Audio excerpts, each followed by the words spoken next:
নতুন একটা ভিডিও নিয়ে আসলাম। দেখো এটা অন্যরকম ভিডিও। দেখো এখানে কাকিমা জেঠিমারা বসে বসে নারকেল ফাটাচ্ছে। নারকেল ফাটিয়ে নারকেলগুলোকে কুড়িয়ে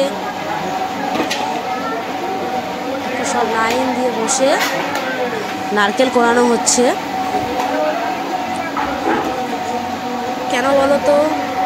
ভিডিওটা দেখতে থাকো, কারণটা বুঝতে পারবে কেন তারা এতজন মিলে নারকেল কোড়াচ্ছে। দেখো বস্তায় বস্তায় যে বস্তাগুলো সাইডে আছে না, ভর্তি পুরো নারকেল ফাটিয়ে ফাটিয়ে রাখা হয়েছে।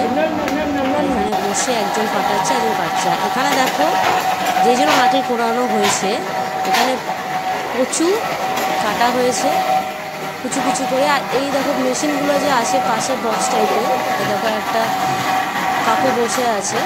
এটার মধ্যে কচুগুলোকে কুচু কুচু কেটে দেওয়া হবে। এটা ঠিক মিক্সার যে আমাদের কাজ করে, কচুগুলো এটাতে পেস্ট হবে।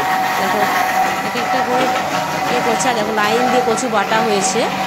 আর এই জিনিসটা হচ্ছে কারণ আমাদের এখানে তোমাদের জানো এখন রাস চলছে, তো আমাদের এখানে শিখলু আশ্রমে তো আজকে হচ্ছে কচু বাটা।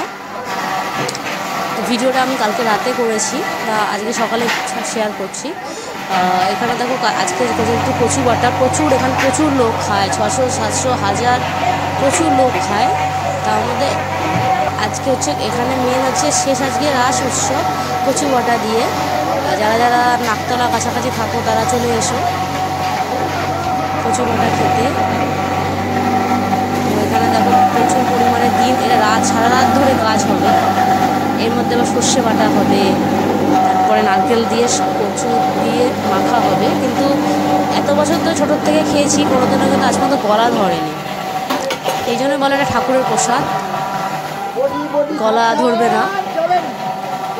তো তোমাদেরকে এই ভিডিওটা শেয়ার করলাম। দেখো কীভাবে কচু বাটা রেডি হচ্ছে, প্রচুর পরিমাণে বানানো হচ্ছে, প্রচুর। দেখো এখানে দেওয়া হচ্ছে, এখান থেকে পেস্ট হয়ে বেরোবে। আর ছোটো ছোটো মিক্সারে সম্ভব না, কারণ এদের প্রচুর পরিমাণে বানানো হয়। তাই এরকম মেশিন আছে, মেশিনের মাধ্যমে কচুগুলোকে পেস্ট করা হয়।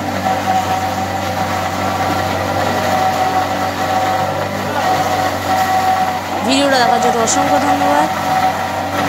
আর যারা যারা কাছাকাছি থাকো অবশ্যই এসে প্রসাদ খেয়ে যেও।